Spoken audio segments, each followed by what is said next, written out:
when detective service performance is measured, thereby reinforcing the necessity for investigative accountability to reside within the crime detection environment.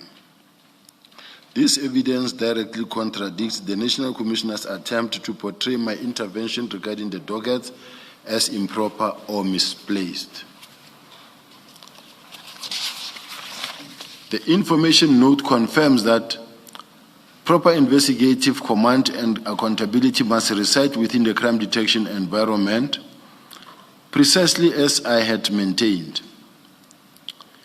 His effort to characterize my insistence on adhering to this established governance principle as a point of contention is therefore unfounded and appears crafted to create the false impression of discord or power struggle, when in truth my position aligned squarely with approved SAPS policy and performance accountability. Furthermore, I attached hereto a letter dated 9 January 2024, authorized and signed by me in my capacity as Deputy National Commissioner Crime Detection, addressed to the Divisional Commissioner Crime Intelligence, marked Annexa SS30. This correspondence highlights the poor performance of detective service arising from long outstanding case dockets that remained within the crime intelligence environment, including counterintelligence investigation. Then I marked here with a pen page 484, so I'm not going to go there, I'm just going to read through the statement. The letter records that 71 case dockets, 81 charges, were currently retained at National Head Office of Counterintelligence Investigation and requires that feedback on these dockets be provided to the crime detection environment. It reinforces that investigative accountability for case dockets properly resides under the Deputy National Commissioner Crime Detection. It further illustrates that my engagement on this issue was consistent, transparent, and directed at ensuring compliance with approved South African Police Service performance structures, rather than reflecting any personal or improper motive. To characterize this matter as anything beyond a routine operational adjustment is an attempt to inflate a minor issue into something far more significant than it ever was. Sorry, General, I think you've skipped a page. You actually had page 60, 189.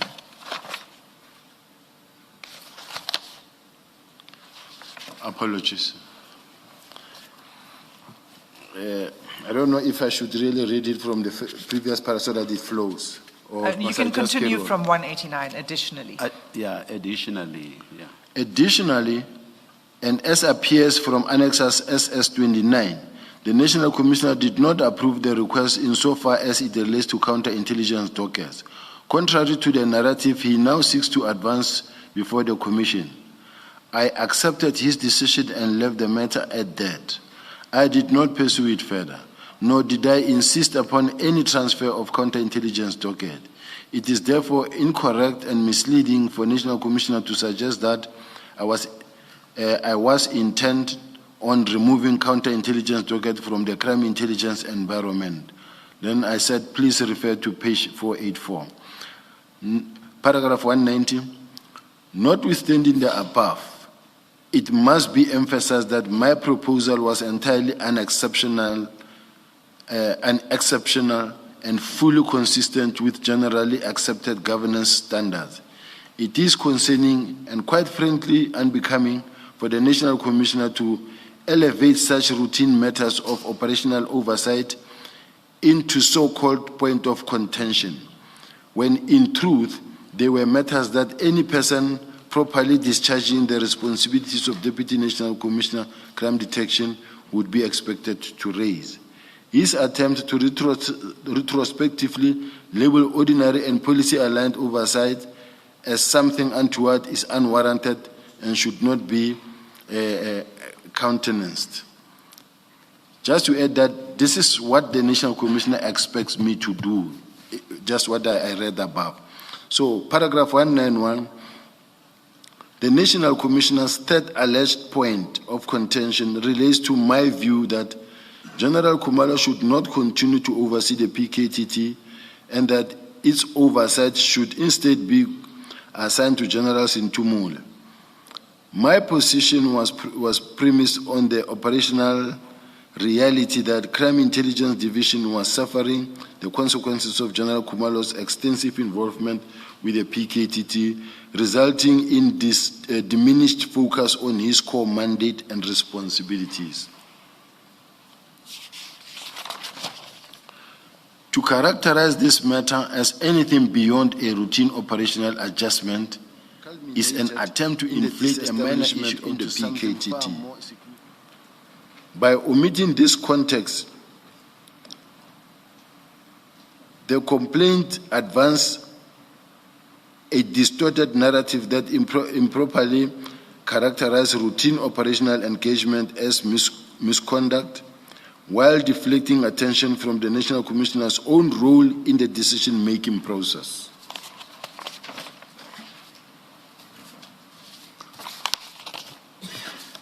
Allegations made by General Khumalo. I now proceed to address and canvass the allegations made by General Khumalo during his testimony before the Commission. At the time of depositing to this affidavit, I had not been finished with the written statement and the completed transcript of General Khumalo's evidence before the Commission. I have accordingly not been in a position to properly consider or analyze his evidence in its entirety. In this regard, I refer to Annex SS4 and SS5. Being correspondence exchanged between my attorneys and the Commission concerning the documents I requested, which were necessary for the preparation of this affidavit, and which, as at the date hereof, I had not yet received. But I also attached. I'm sorry, General. Ms. Hassim, if I'm not mistaken, in my reading, I think I picked up about 3 such complaints, possibly even 4. Is it correct that the General did not get the documents he's referring to? And if so, what's the evidence lead as the explanation? The statement, annexures and transcripts were provided on 16 January in relation to this complaint regarding the evidence of General Khumalo. So there's been time since 16 January for the witness to address it. All right. And that was going to be my question now to the witness, which All right, is let's to say, General, that this was provided to you on the 16th of January, right. and you haven't supplemented. All right, let's leave it then. Let's deal with it during the questioning, Sure. if that's found to be necessary. General, please continue. I also attach here too. What I wanted to ask, Chair, is that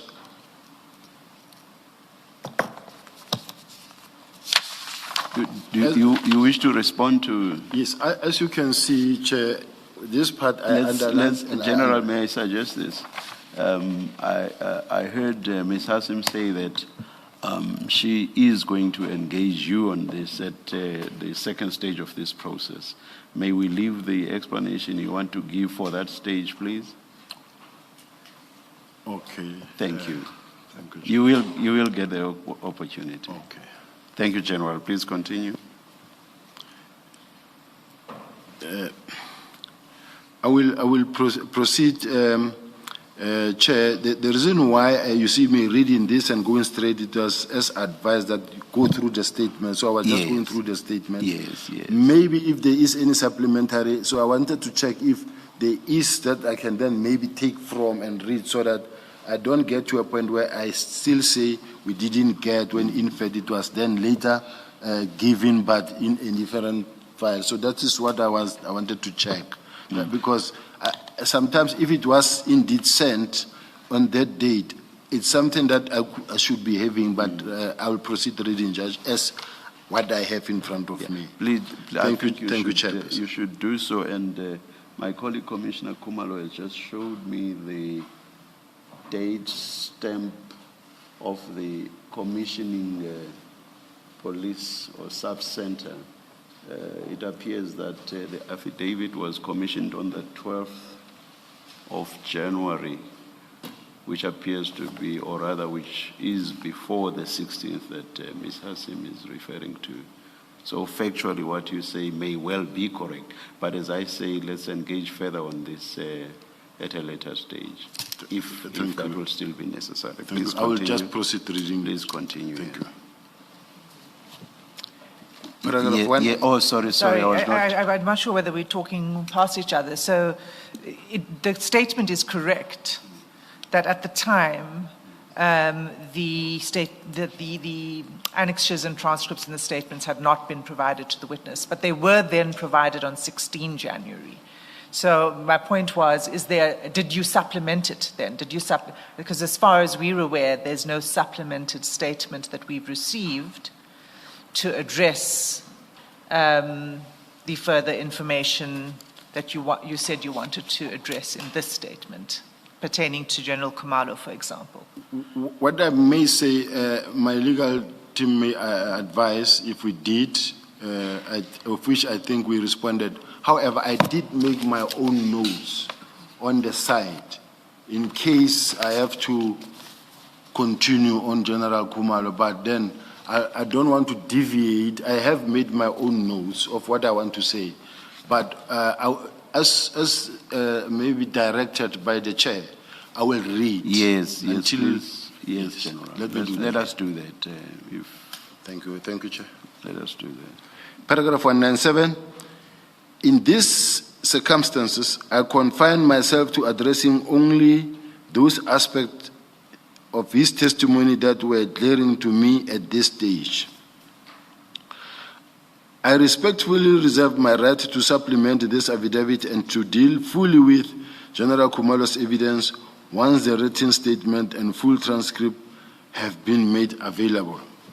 General Khumalo testified before this commission that a white BMW, which he asserted was assigned to my office, was observed on 27 November 2024 at the residence of one Katiso Molefe, and that the driver of the vehicle was allegedly seen collecting a white paper bag from Molefe.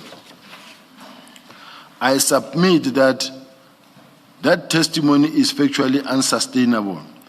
The white BMW in question was only assigned to my office on 4 August 2025. I attach here to a diary entry made on the very date the vehicle was received, marked SS32.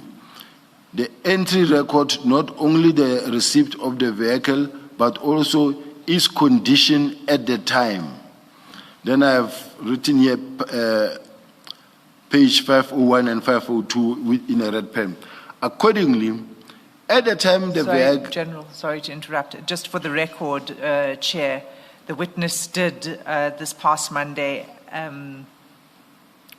submit to the Commission an additional annexure SS46, which is to be read with this paragraph 200. It's not reflected here because it only came on Monday. Continue, General. Accordingly, at the time the vehicle was allegedly seen at Mr. Molefe's residence, I was in Cape Town on official subs business, attending a meeting of the Portfolio Committee on Police. I attach here to marked SS33 corroborating documentation, including the hotel receipt for my accommodation and the official agenda of the Portfolio Committee meeting for the date. The document objectively confirms my whereabouts. There are no obscure or contested facts. They were readily verifiable through elementary checks of vehicle assignment records. General Khumalo's failures to undertake such verification before presenting this evidence materially undermines the reliability of his testimony. More significantly, the omission of these readily ascertainable facts resulted in evidence being placed before this commission that is not merely incomplete but misleading in effect. The testimony creates an inference of proximity or association with, when tested against objective records, cannot be sustained. In these circumstances, General Khumalo's evidence on this issue must be approached with caution. The demonstrable inaccuracy of the foundational facts, coupled with the absence of basic verification, raises serious concerns about the credibility, objectivity, and evidential weight of his testimony, particularly insofar as it seeks to implicate me by association rather than by substantiated fact.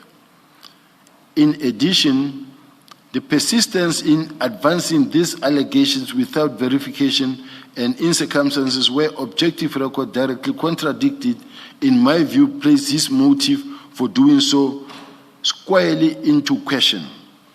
It is also noteworthy that General Khumalo presented this commission evidence depicting the said notorious white BMW following and providing protection to me during October 2025. This raises a fundamental difficulty. According to the testimony of the National Commissioner, information allegedly implicating me in the involvement with an alleged drug cartel had already been made available to Minister Mngunu as early as January 2025. If that is so, it is unclear why evidence from October 2025 relating to a vehicle assigned to my official security detail only in August 2025 is being relied upon to retrospectively link me to alleged conduct said to have occurred in November 2024, at a time when the vehicle was not assigned to me at all. The chronological disconnect is stark. Evidence post-dating the alleged conduct by almost a year is being deployed to suggest corroboration of events which, on the objective fact, could not have involved me or a vehicle under my control. This incongruity renders the evidence not only irrelevant to the allegations it seeks to support, but also misleading in its effect. When viewed holistically, it underscores a pattern of selective presentation of facts divorced from their proper sequential and factual context. In my view, this is not a benign oversight.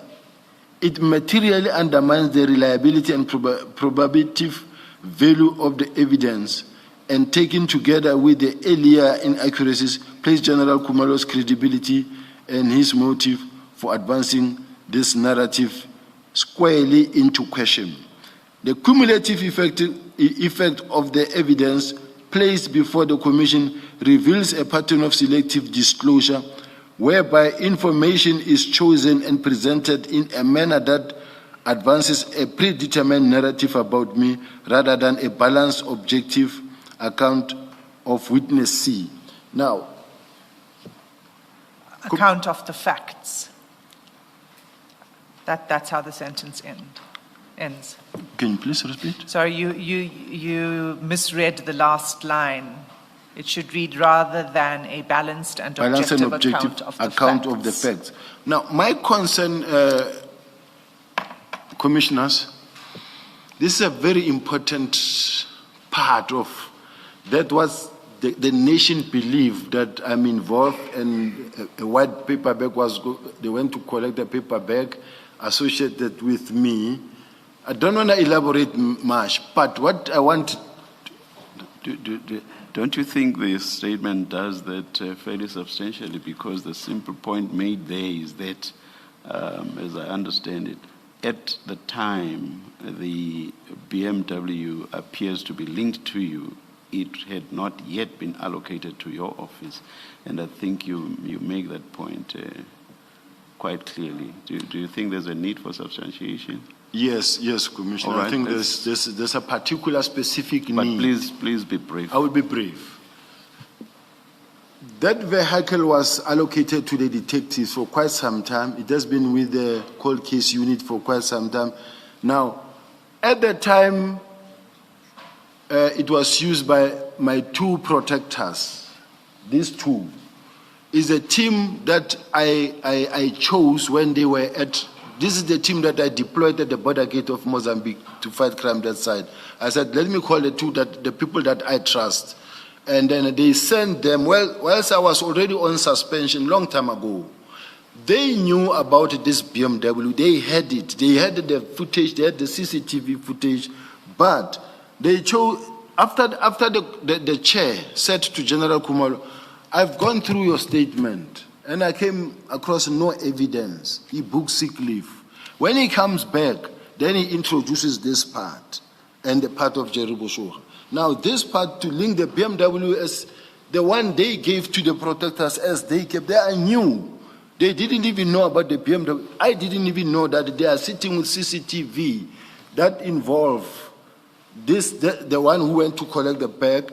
Now, there's this new people who come not knowing anything, they give them this BMW. Then later they come, they say, you see this BMW driving out of General Sibiya's house. This is the same BMW. Then the whole country saying, yeah, this is what we've been seeing, which is not the case. I can move on. Thank you. Thank you. Allegations made by witness C. As with the testimony of General Khumalo, at the time of depositing this affidavit, I had not been finished with the written statement or the complete transcript of this witness evidence before the commission.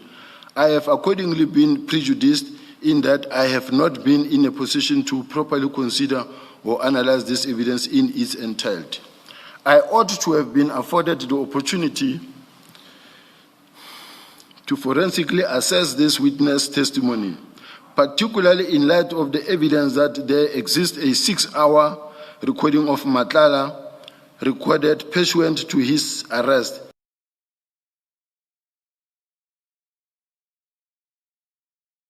Failure to make this recording available has materially prejudiced my ability to properly consider, analyze, and respond to the allegations arising from the testimony, notwithstanding that I have been implicated therein.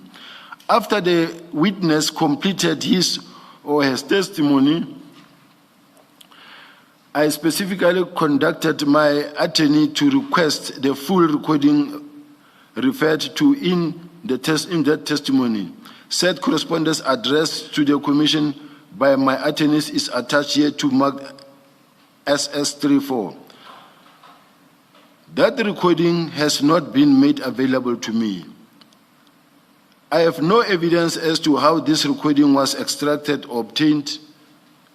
No information has been disclosed regarding its provenance. The circumstances